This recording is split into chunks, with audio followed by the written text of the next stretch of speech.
Welcome back to my YouTube channel. If you're new here, my name is Otja, and if you're not, welcome back and thank you so much for subscribing. Today's video is way too different from all the videos that I do.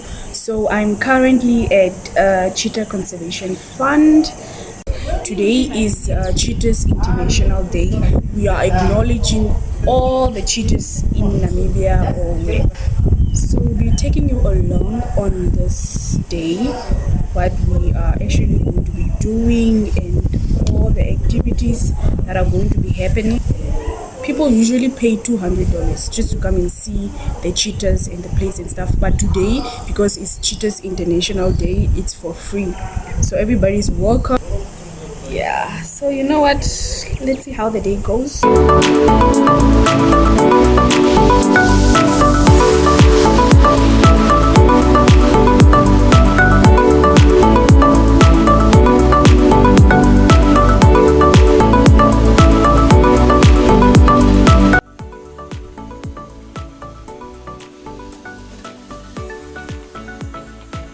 I wonder what this is.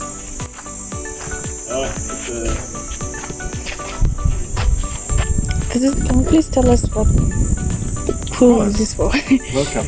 Okay. So you're at the scat detection dog booth. There's no dog here at the moment. She's still waiting in our office.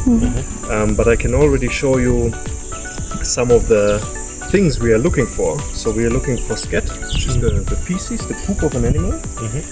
And we are doing that because there's a lot we can learn from it.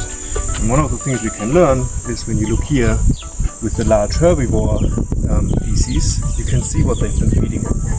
So you get a very good idea about, for example, the diet of an animal. So we have some larger ones going down to some smaller ones. That's a cow, for example. And then these are the ones we're actually looking for. So this, for example, is a cheetah. And you can clearly see some hairs in it, right? So this, if you would take the hairs out, look at them like of an imprint under the microscope, we could learn what this animal has been feeding on. So that's one of the things we are trying to learn from looking at an animal scat, among others. Okay. As you can see, this is a cheetah's anatomy. All the bones that a cheetah consists of. A cheetah have 244 bones, even though this one looks less than that. But yeah, this is how it looks like. Let me just take you to their names. This is how it is. Look at that small skull. Look at the skull. It's very tiny. But yeah, my whole hand is covering the skull. That's how small it is. Actually smaller than that. So yeah, those are all the body parts. You see, my video today is very educational. Very educational. So yeah, let's go to the next part. This is where we are going to see the cheetahs. Okay.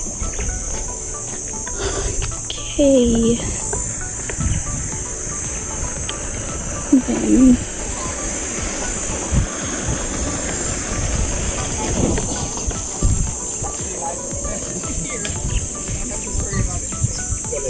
there we are. No, these are still young ones. So this is female and two females and a male. The one walking around is a little male called Jeff, and then we have Jaya and Khaleesi that are laying down here. So they are not siblings, they are not related, but we put them together when they came here, and they're very bonded and live very well together. Okay. But because it's also illegal to breed with large carnivores in Namibia, so we can't breed with cheetahs, lions, or leopards in captivity. When we have these mixed groups with the males and females, we put the males on hormonal implant. So Jeff, he gets just an injection under the skin once a year, and then he has no baby. We just have to make sure, like, if you walk in here, just don't get too close to the sun. okay. They are still animals.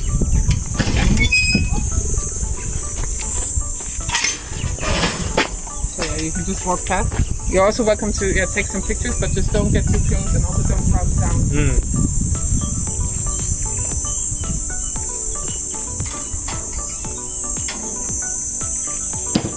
Yo guys, I'm this close to a cheetah.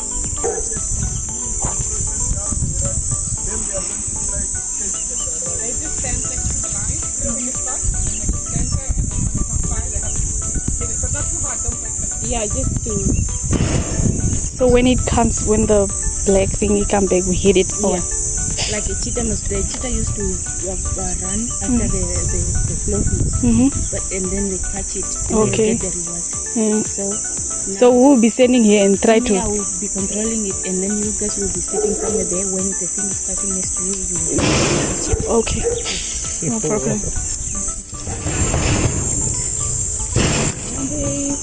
The first part will be.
So we call this as our lower system. Basically, it goes about 300 meters, normally for the cheetahs, and it goes between 65 to up to 70 kilometers per hour. It's a form of exercise for the cheetahs, just to keep them healthy and so on. So what we normally do that the cheetahs are triggered by the movement of the cloth. There is no scent on it. And then when they catch the cloth, they get meat as a reward. Then they know that if I catch it, I get something in return. So they will run even more. Of course, it is also the way they will do in the wild. They kind of also put it out here. So when they catch the rat, they'll drag it into the shed as if it is a kill. Yeah, so since there are not a lot of enrichment, this is the best way we can work with them. Of course, with minimum free contact as well. Okay, so guys, this is actually the cloth that we are talking about. This is how it is. So yeah, that's how it goes when the cheetah chases it. Let's see. There it goes.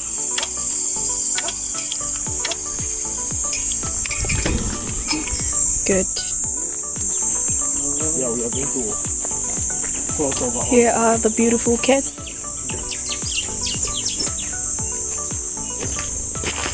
Okay. If you want to go through the museum, they will give you these two papers, these two sheets, whereby you'll be answering or filling in all the answers that are missing on them. So yeah, we are going into the museum.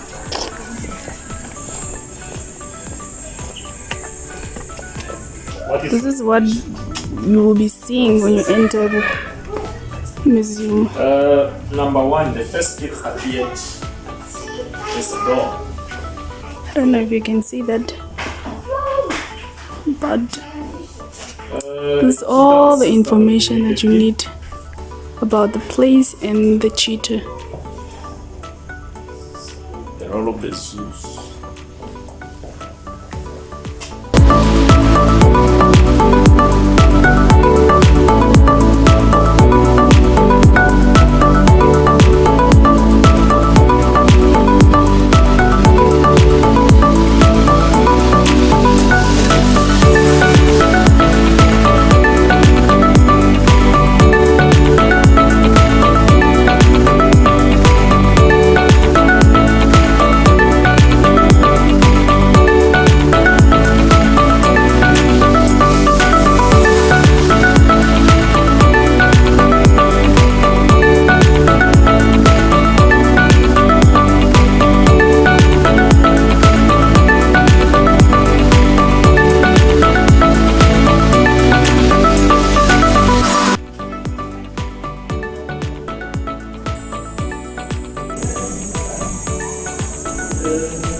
before you buy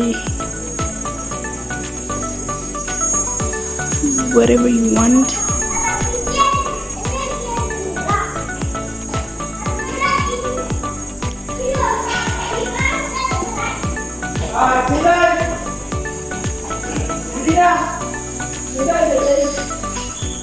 So if you want to purchase anything, this beautiful craft things, some golfer t-shirts and all that.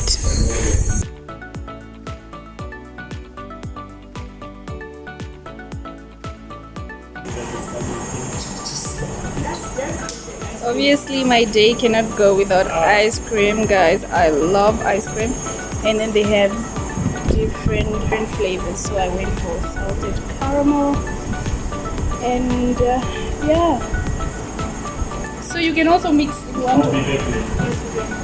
Could have tried this mixed berry, but yeah, so they have this cute. Are going to look at the dogs. They're actually breeding dogs here. Here we have some of the things that we do in our kraal. Over there we have our dog bowl and a few puppies in the background. And they are part of our program as well. So we have different food that we do feed our dogs. So that's puppy food, that's adult food, that's senior food. And we have a game where you guys can guess how much grams do you think he eats in a day. And so you can kind of scoop food from here into here, and then you just put it in there. And then you can kind of see how much he eats, and sometimes the perception can be wrong. You think a big dog like that would be eating a lot of food, but you probably wrong. Yes. Then over there we also have our notice board for all our goats that have given birth. So the name of the mom and how many babies you had. So all the goats here, they Have names. All our goats have names. Huh? We love all our goats. How do you know which one is which if they most likely look the same? So sometimes also if you work with them a lot, you can see who's who. And some of them also have different features that you can identify, like yellow, brown, white, and the white. That's Kalahari. And so, yeah, her I know. But some of them, sometimes you have to look at the name tags. But Callum and Johnny, they know them all just by looking at their different faces. I know mostly the puppies and the dogs. How many goats? Yeah, so I know my dogs. How many goats do you have here? Callum? 181 dairy goats, 94 goats, and then 118 sheep. 180. And the dogs? Dogs, we've got puppies? 19 dogs on site, and then 11 puppies. And then we've got 181 dogs out on farms across Namibia. Okay. So what the farmers will do is they will send me a message, or they'll send Callum or Johnny a message, and then they'll fill out an application form for one of our dogs. And before we give you our dogs, we will come to your farm and we will just check the condition your farm is in. We will check if you have dogs on your farm, what condition those dogs are in, because then if you keep the dogs that you already have in good condition, you're more than likely to take care of our dog as well. And then we also just ask that you have a kraal system in a water source, because they work most of the time, so they'll need a good amount of water. And then at 11 weeks, we'll bring the puppies to your farm, and then we will do a visit a week after. At 6 months, we'll do a visit just to make sure that the puppy is bonding very well and the dog is doing what it's supposed to be doing and acclimating to the environment. And then at 12 months, we'll do another visit, and then once a year after that, for the dog's entire life, we'll do a visit. And if we do find that you're not taking care of one of our dogs, we have full rights to confiscate.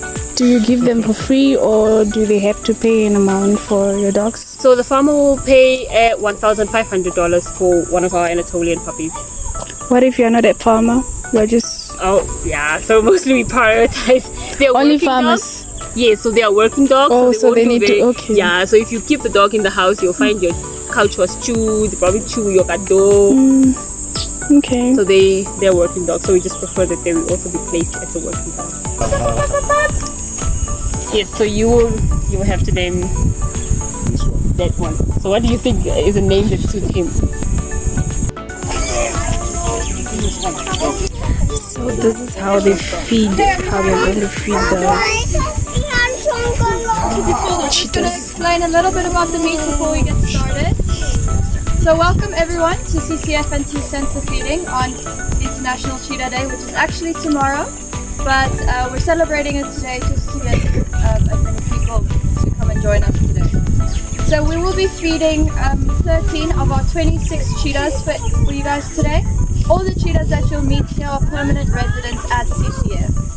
So that means they came to us at 2 young age.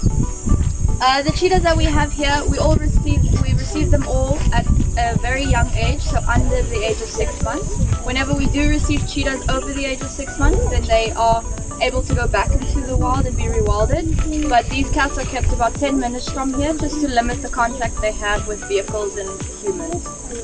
A little bit about the meat that we're feeding our cheetahs. So typically cheetahs would be eating small antelope in the wild like steenbok, duiker, or calves of larger antelopes like kurus. At CCF we feed our cheetahs old and retired horses and donkeys that we buy from local farmers. That way we give back to the local economy of Namibia, as well as having a steady supply of meat for our cheetahs every day. We could also hunt game on our farm for the cheetahs, but we also have wild predators like leopards and brown hyenas, and they also need to eat. And if we were feeding 26 cheetahs every day, we would quickly deplete the population of game that we had, so this works pretty well. There are a few things that you will notice about each piece. Each piece has a large bone in it, and that's to slow the cheetahs down while eating, because they have a tendency to eat very fast in the wild in case another predator comes along to try and steal their food. So they eat as much as they can, as quickly as they can. So the bone just helps to anchor them quite nicely, and it also works as a nice natural toothbrush for them, to keep their teeth nice and clean as well. The white powder that you notice on each piece is what we call predator powder, and it's a supplement for calcium and other vitamins and minerals that cheetahs would be getting from organ meat in the wild. So we do feed our cheetahs organ meat, we just don't have enough organ for every cheetah every single day, so we use this as a filler on those days. So we try and feed them about once a week organ as well. Then lastly, you'll notice that we feed them out of bowls, which may seem a little weird for a wild animal, but cheetahs are very picky eaters. So even in the wild, they'll carve a bowl-shaped cavity on the side of their prey and then eat from the inside out to keep their meat up and off the ground. So this almost mimics that behavior, and it works for us as well, because this way they're not ingesting too much sand, which could eventually lead to blockages if they're constantly taking in too much sand. And then there are two bowls that you notice here. These are for our two older cheetahs, Peter and Sine. So they were recently diagnosed with gastritis, which is the inflammation of the stomach lining. And we pre-digest them food for them and also mince it for them just to make it easier for them to digest. And in the case of these chopped, as I mentioned previously, cheetahs have a tendency to eat very fast. So whenever we have large chunks of meat without a bone, we'll cut it up into smaller pieces, because if we were to just give a big chunk of meat without a bone, they would try and swallow it whole, which could lead to them choking. So that's why when we have excess meat, then we just chop it up, then we can feed them in this form as well.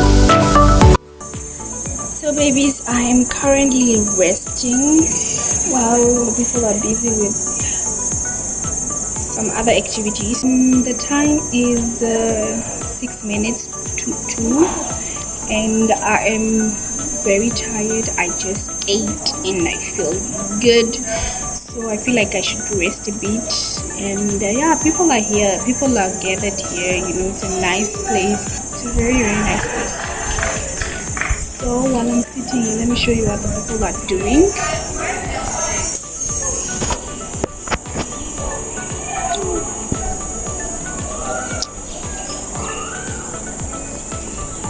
So it's an activity happening there. I guess they're having fun while I am seated right here. We are close to the end of our video, whereby we'll be seeing some goats.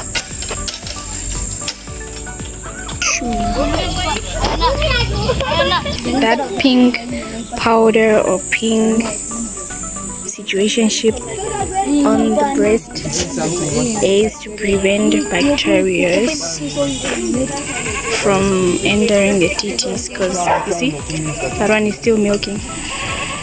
It's to prevent bacteria for those that are nyamaring. Oh, and they are a lot, guys. They are a lot.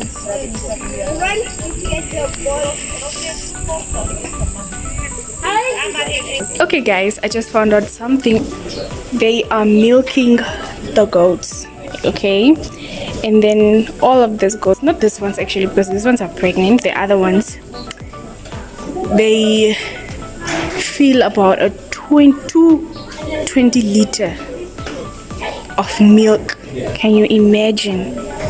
And then the milk, they use it for the ice cream that I just ate earlier, and then making some fudge and whatnot. And the ice cream was very good. The other thing is that this breed is not from Namibia. You can see it.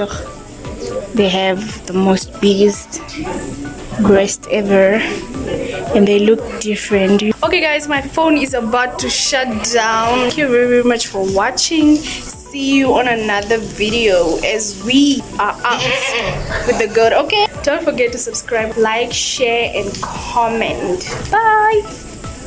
Love ya.